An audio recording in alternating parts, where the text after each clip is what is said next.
আসসালামু আলাইকুম, কেমন আছেন সবাই? আশা করি ভালো। আজকে আমি চট্টগ্রামের ঐতিহ্যবাহী জনপ্রিয় ওরসের আখনি বিরিয়ানি রেসিপি করে দেখাবো, তাও আবার গরুর মাংস দিয়ে। কীভাবে আপনারা খুব সহজেই ওই ওরসের আখনি বিরিয়ানিটা তৈরি করতে পারবেন বাসায় খুব সহজেই, অতিরিক্ত কোনো মশলা ছাড়া, সেই রেসিপিটি করে দেখাচ্ছি। এখানে আমি প্রথমে একটি বড় একটি প্যান নিয়ে নেবেন। মোটা হাঁড়ি হলে ভালো এই বিরিয়ানিটা।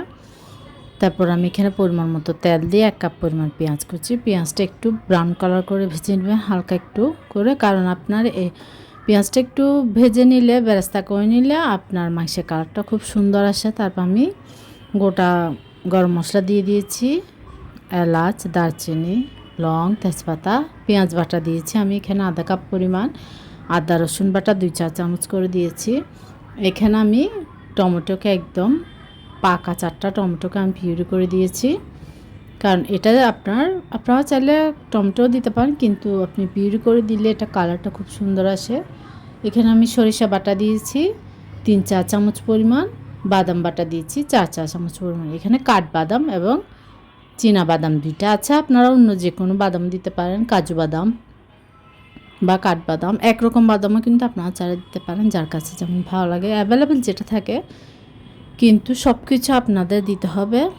সরিষা বাটাটাও অবশ্যই দিতে হবে, বাদাম বাটা, কারণ আখনি বিরিয়ানির কিন্তু কিছু আলাদা কিছু উপকরণ থাকে, এগুলো যদি আপনি ইউজ করেন, এগুলো কিন্তু আহামরি কিছু না, এগুলো বাসায় কিন্তু কম বেশি থাকে, তাই এগুলো অবশ্যই ইউজ করবেন। তারপর হলুদ গুঁড়া দিয়েছি আমি এখানে আধা চা চামচের মতো হবে, কারণ অতিরিক্ত বেশি দিলে আপনার কালারটা একটু বেশি ঘ্যাটঘ্যাটে হয়ে যাবে, টেস্টটাও কিন্তু আবার হলদে একটা ফ্লেভার আসবে। মরিচ গুঁড়া দিয়েছি, এটা যেহেতু মিষ্টি মরিচ আমি 2 চা-চামচ দিয়েছি। ধনে গুঁড়া দিয়েছি 1 চা-চামচ পরিমাণ।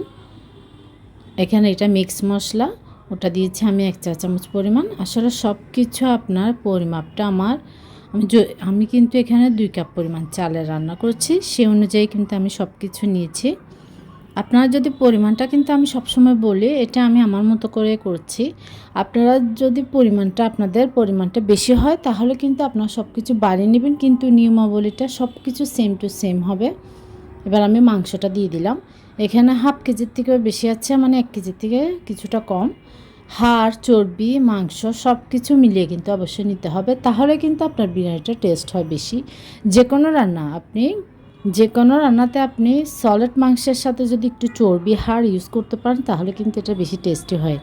আপনি রেজালা বলেন, কষা বলেন, সব কিছুতে একটু হাড় ইউজ করলে, চর্বি ইউজ করলে আপনার বিরিয়ানিতে আপনার এটা কিন্তু বেশি টেস্টি লাগে, আমার কাছে মনে হয় সেটা। আলুটা দিয়ে দিলাম, তারপর গরম মশলা দিয়ে দিলাম 1 চা-চামচ পরিমাণ। এটা আমার হোমমেড, আপনারা চাইলে যে প্যাকেটের গরম মশলাটা পাওয়া যায় সেটা ইউজ করতে পারেন।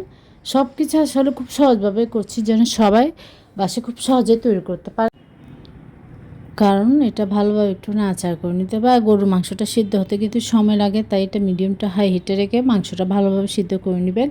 আর মাংসটা সিদ্ধ করার সময় আপনারা চেষ্টা করবেন গরম পানিটা ইউজ করার জন্য, তাহলে এটা টেস্টিও হয় বেশি, আর সিদ্ধটাও কিন্তু তাড়াতাড়ি হয়। তারপর এখানে আমি 2 থেকে 2.5 চা-চামচ পরিমাণ টমেটো সস দিয়ে দিয়েছি। তারপর এখানে ফ্লেভার জন্য যে পোলাওর একটা, বিরিয়ানির একটা ফ্লেভার আসে, সেটা হচ্ছে পোলাও পাতা। আমরা এখানে পোলাও পাতা বলে থাকি, আপনারা কে কী নামে চিনেন জানি না, যে সুগন্ধি পাতাটা পাওয়া যায় পোলাওতে, রোস্টে, অনেকে অনেক কিছুতে কিন্তু এটা ইউজ করে থাকে, সেটা আমার কাছে ছিল তাই আমি দিলাম। আপনারা এটার পরিবর্তে কিন্তু আপনারা কেওড়া জল, গোলাপ জল এটা অবশ্যই ইউজ করবেন। কেওড়া জল, গোলাপ জল ইউজ না করলে কিন্তু আপনাদের সেই ফ্লেভারটা কিন্তু আপনারা পাবেন না। টেস্ট হবে কিন্তু একটা যে ফ্লেভার একটা আসে খুব সুন্দর, বড় বড় হোটেল থেকে আমরা পেয়ে থাকি ওরস বিরিয়ানিতে, আখনি বিরিয়ানিতে, সে ফ্লেভারটা কিন্তু অবশ্যই আনার জন্য আপনারা কেওড়া জলটা ইউজ করবেন, বা গোলাপ জল যে কোনো একটা ইউজ করলেও হবে। ওইখানে আমি গাজর কুচি দিয়ে দিলাম ছোট ছোট করে, একদম কুচিটা দিয়ে এবার আমি নাড়াচাড়া করে নিব একটু মাংসের সাথে। দেখুন মাংসটা প্রায় হয়ে আসছে। তারপর পেঁয়াজ কুচি দিয়ে দিলাম, পেঁয়াজের কলি, ওটা আমার কাছে ফ্রোজেন ছিল অ্যাভেলেবেল, তাই আমি দিলাম। এখন কিন্তু এটা পাওয়া যায় না, তাই এটা স্কিপ করতে পারেন। দেখুন মাংসটা কিন্তু প্রায় হয়ে এসেছে, তেলটা উপরে উঠে এসেছে। তেলটা যদি উপরে উঠে আসে তাহলে বুঝবেন আপনার মাংসটা কিন্তু হয়ে এসেছে প্রায়।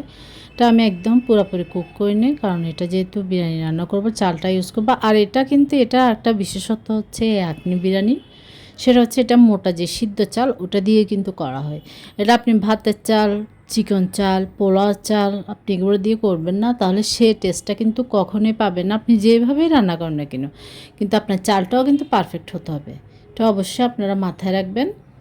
তাই এটা মোটা যে সিদ্ধ চালটা থাকে ওরস বিরিয়ানি রান্নার জন্য সেটাই আমি ইউজ করেছি এখানে, দিয়ে দিলাম। আর লাস্ট আমি যেটা দিলাম সেটা হচ্ছে জয়ত্রী এবং জয়ফল গুঁড়া, সেটাকে হালকা একটু তেলে আমি এটা গুঁড়া করে নিয়েছি। এটা অবশ্যই দিবেন, বাবুর্চিরা কিন্তু এটা ইউজ করে থাকে, যার জন্য কিন্তু অন্যরকম একটা খুব সুন্দর একটা ফ্লেভার আসে এই আখনি বিরিয়ানি থেকে।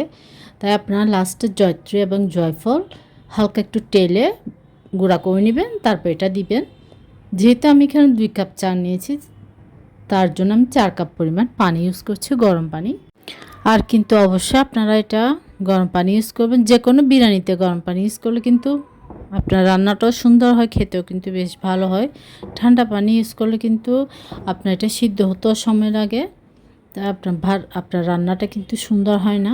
আর এখানে ফ্লেভারের জন্য কাঁচামরিচ দিয়ে দিলাম 4টা, কারণ কাঁচামরিচের একটা কাঁচা ফ্লেভার আসে, এটাকে দেখতে কিন্তু খেতে কিন্তু খুব ভালো লাগে। তাই আমার বিরিয়ানিটা কিন্তু এখন দমে দিয়ে দিব, ধনেপাতা দিয়ে দিলাম ফ্লেভারের জন্য, দিয়ে আমি এটা কিন্তু 15-20 মিনিটের জন্য দমে দিয়ে দিলাম।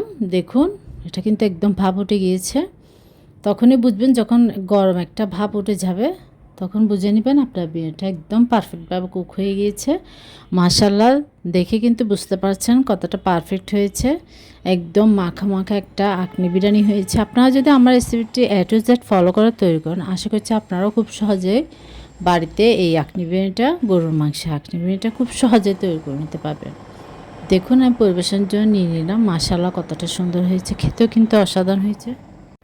দেখে কিন্তু মাশাআল্লাহ কতটা লোভনীয় লাগছে। যারা বিরিয়ানি লাভার আছেন, বিশেষ করে এই চট্টগ্রামের আখনি বিরিয়ানি, ওরস বিরিয়ানি, তারা অবশ্যই এটা ট্রাই করবেন আর আমাকে কমেন্ট করে জানাবেন কেমন হয়েছে। ভালো লাগলে আমার চ্যানেলটি সাবস্ক্রাইব করবেন। বলতে সরি। আল্লাহ হাফেজ, আসসালামু আলাইকুম। সবাই ভালো থাকবেন, সুস্থ থাকবেন।